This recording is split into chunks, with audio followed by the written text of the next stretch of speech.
Olá, meus amigos, eu sou o Dr. Guilherme Almeida e estamos aqui em mais um Papo Med-Code, aquele papo sempre sobre um tema relevante na prática médica que vocês já estão super acostumados a ver todas as semanas aqui no YouTube. Estou aqui hoje com o Dr. Áureo do Carmo. Tudo bem, Áureo? Tudo bem, meu amigo? Mais uma vez aqui, falar sobre medicina, que é o que a gente gosta. Eu tenho certeza que o Áureo já viu diversas celulites e erisipelas na vida, assim como eu também vi. Com certeza. Aos montes, centenas. Então hoje a gente vai falar um pouquinho desse assunto, celulite e erisipela, né? Que é um assunto que é complexo, mas a gente não vai chegar nessa profundidade, não. Eu vou mostrar qual é a complexidade da celulite e erisipela para vocês. Bom, Áureo, então a celulite e erisipela é a clássica infecção da pele e tecido subcutâneo. É um grupo de doenças, né? Infecções de pele e subcutâneo. Isso. E elas são basicamente causadas por gram-positivos. Staphylococcus aureus é o principal agente da celulite e o Streptococcus pyogenes é o principal causador da erisipela, mas é possível interseção, né? Aí entra a complexidade do tema. Você sabia que 60% das celulites e erisipelas são gram-positivos, mas tem aí 20% misto e 20% gram-negativo? Não tinha essa ideia não, porque assim, celulite e erisipela, para mim, são doenças principalmente ambulatoriais, né? Eu vejo muito no consultório, você também deve ver, né? Por causa dos obesos que você deve tratar. Eu vejo muito por causa dos idosos e os pacientes com insuficiência cardíaca, né? É muito comum da gente ver celulite ou erisipela em membros inferiores, né? Principalmente lesões mais distais, né? Do joelho para baixo, vamos dizer assim. É claro que celulite, por exemplo, pode dar em qualquer região do corpo.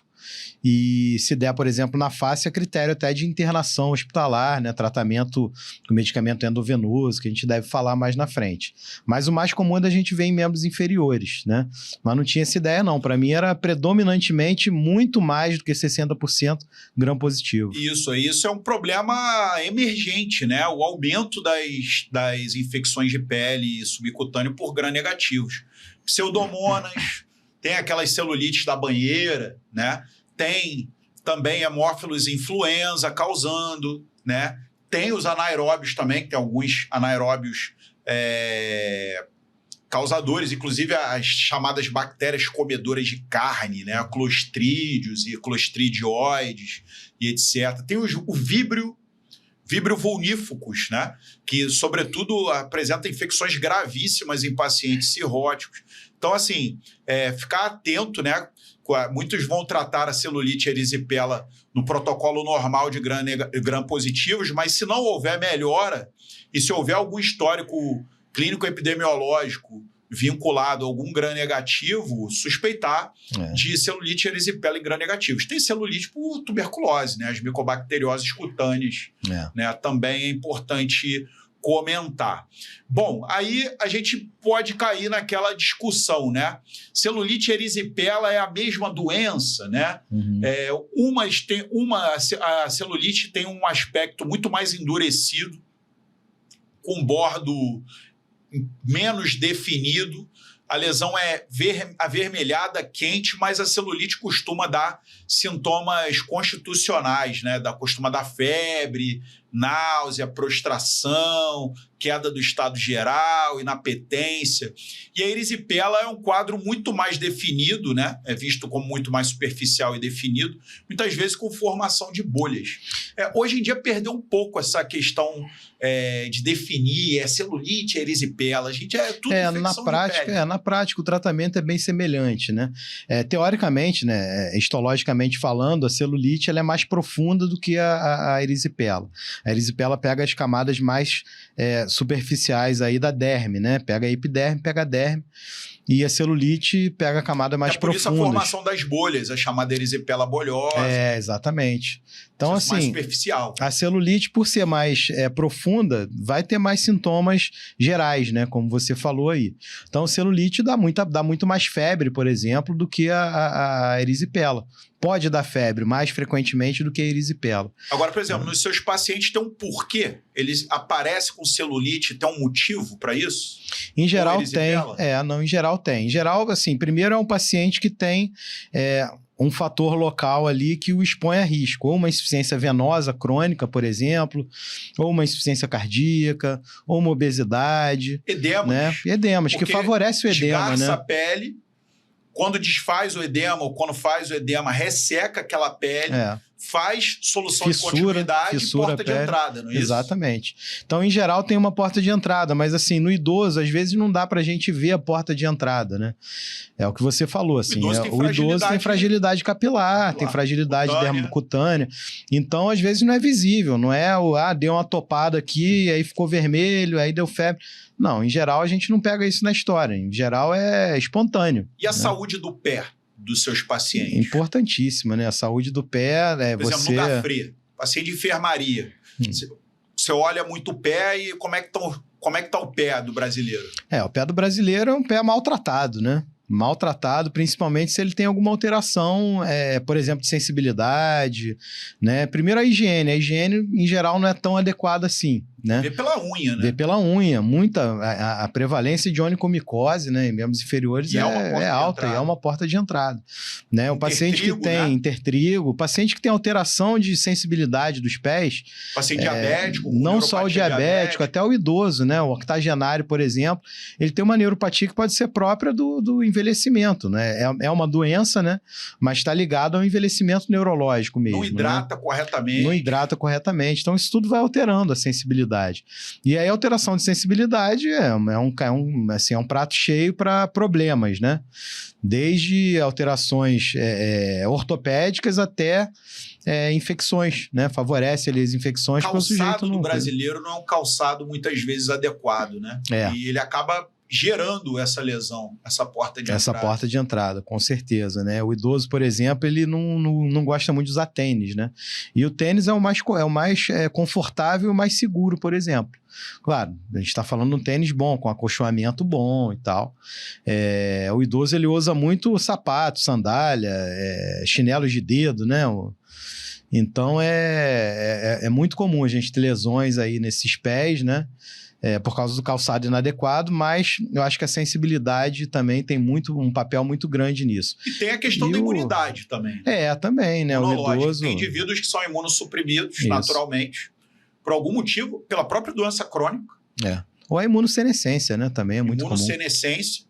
Ou é o paciente imunossuprimido medicamentoso, porque trata alguma condição reumatológica talvez, ou outra. Imunodeficiências outras, HIV, por exemplo, HIV/AIDS. Paciente oncológico, né? Toma lá um imunobiológico lá. É um importante fator de risco também em relação a essa questão do desenvolvimento da celulite erisipela, além de todas essas. Higiene do ambiente. Também. Se você tem um ambiente muito contaminado, você vai ter um potencial muito maior de infecção, né? Perfeito. Bom, Áureo, então assim, eu acho que um importante divisor de águas quando você identifica a erisipela e a celulite, avaliou essa questão das portas de entrada e dos riscos, porque ela vai se tornar recorrente se você não combater isso, concorda comigo? Concordo. Em geral, o paciente é aquilo, né? Ele tem uma doença crônica que o predispõe a isso, seja pela drenagem... Ele vai ficar tendo celulite erisipela de repetição, já viu? Muitas vezes. Muitas vezes. E às vezes, né, com esse quadro de repetição, você tem um comprometimento pior ainda da drenagem linfática, né? Então, perpetua o quadro. Elefantíase nostra. Elefantíase nostra. E sinais de gravidade, né? Esses sinais de gravidade a gente tem que avaliar toda vez que o paciente chega com a celulite erisipela. Sinais de gravidade: dor desproporcional à lesão, presença de hemorragia, presença de bolhas violáceas ou amarronzadas, anestesia naquela região da pele ao redor da lesão, né? Se o paciente é um imunossuprimido, se o paciente está séptico, né? Se há um acometimento de uma área crítica que você falou, face, pescoço, períneo. Né? Períneo é complicado também. Se a lesão é extensa ou ela está aumentando de tamanho com o tempo. Isso tem presença de gás, né? Então, todos esses sinais de gravidade, se encontrar esses sinais de gravidade, amigo, é Internação, antibiótico terapia venoso. intensiva. Terapia intensiva. Exatamente. Não pode atrasar, tem que ir rápido, sepsis. Quem já viu uma gangrena de Fournier nunca Porque esquece. quando acomete o períneo pode acontecer. E o tempo faz total diferença. Muita nesses diferença, casos, muita diferença. né? É sepse, né? Sepse grave, né? É quase que irreversível na maioria das vezes. Se perder uma Fournier, horinha de antibiótico ali, já aumenta a mortalidade 7%. muita coisa. Fournier, assim, é raro você ver um Fournier sair, né? E sair bem. É uma mortalidade altíssima, né? E aí, não querendo entrar na seara dos tratamentos adjuvantes e suportes clínicos, tratamento antibiótico-terapia. Se não tem nenhum fator de gravidade, você pode tratar oral, não tem problema nenhum. Ambulatorialmente, oral. Moxilina clavulanato. Né? Isso. A moxilina clavulanato, inclusive, vai cobrir alguns gram-negativos como hemófilo.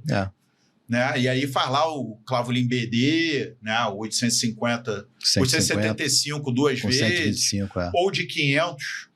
Faz também. 1 grama de 12 em 12, ou faz 500 de 8 em 8. Né?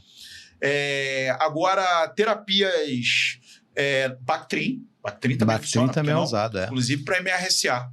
Agora, para terapias venosas, você vai internar o paciente numa enfermaria ou no CTI, porque ele está grave, por exemplo. Você pode usar lá cefazolina, né, 1 grama de 6 em 6. Pode usar oxacilina. A boa e velha oxacilina. 2 gramas, né, de 6 em 6 2 gramas, horas. de 4 em 4 até, às Se tiver vezes. risco para MRSA, porque foi um paciente institucionalizado, passou por outras internações ou desenvolveu internado, pode ser vancomicina também. Vanco, linezolida, né? Os quadros é menos nefrotóxico. E lembrar que se a lesão está progredindo, não tem melhora de sintomas constitucionais, como febre, etc., pensar em celulite por gram-negativo. Exatamente. Então, esse é o grande recado. Grande recado, que para mim é uma surpresa. Eu não achava que fosse isso tudo. É muita né? coisa. 20% é 1/5 dos casos. O americano, principalmente em ambiente hospitalar, eles têm muito problema com gram positivo. VRSA, MRSA. Nós aqui temos muito problema com gram negativo. Acineto, entre outros. Pseudomonas, acineto.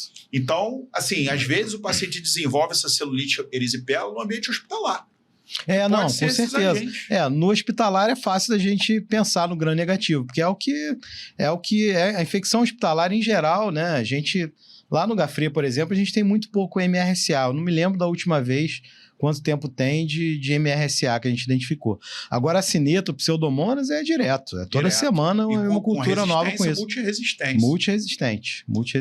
Agora, queria falar um pouquinho para a gente encerrar o Papo Médico daqueles quadros que ficam voltando a celulite erisipela. Já mandou tomar banho de clorexidina? Banho de água sanitária diluída? Não, isso daí é uma coisa que... Descolonização nasal, como volta e meia, como pirocina. Assim, até sim, né? Já recomendei muito disso, mas é complicado, né? E aí a adesão do paciente às vezes é ruim, porque o paciente já tem um problema de mobilidade. É aquele paciente com a perna que... Obeso, cada perna, só pelo inchaço, às vezes só pelo edema, você tem um aumento ali de 2, 3 quilos em cada perna. Mas esse banho de clorexidina e banho de água sanitária diluída e descolonização nasal como pirocina, 5 a 10 dias seguidos que você faz isso é indicado para pessoas que têm transmissão por contactante. Acontece, o cara tá com a celulite erisipela e aparece o irmão. Um familiar com celulite erisipela. Quando há transmissão por contactante e quando há recorrência. Você pode lançar a mão disso. A recorrência, ambulatorialmente, eu vejo muito comumente. Agora, recorrência, o que a gente vê muito é a penicilina bezatina a cada 28 dias. Você vê isso? Vejo e tem o seu uso ainda. Bezetacil ainda é muito usada para muitas coisas, né? E essa é uma das indicações mesmo. Então, a gente comentou sobre isso porque muitos de vocês podem encontrar pacientes nessa situação. Então, isso é basicamente a celulite erisipela. Alguma coisa para acrescentar para a gente, Aura? Algum comentário final? Basicamente isso, assim, só lembrar, né, que são doenças relativamente comuns aí no nosso público-alvo, né? No meu caso, por causa dos idosos, doença venosa crônica, que é muito prevalente, insuficiência cardíaca. E no seu caso, talvez os obesos, os diabéticos, né? Tem aí também uma prevalência alta aí desses problemas aí. Mas basicamente é isso. Muito satisfeito aí, né? Uma informação nova para mim foram esses 20% de gram negativo. Então, me alertou aí, é muito importante aí o Papo MedCode para isso, né? Beleza, meus amigos. Espero que tenham gostado. Um forte abraço. Até semana que vem.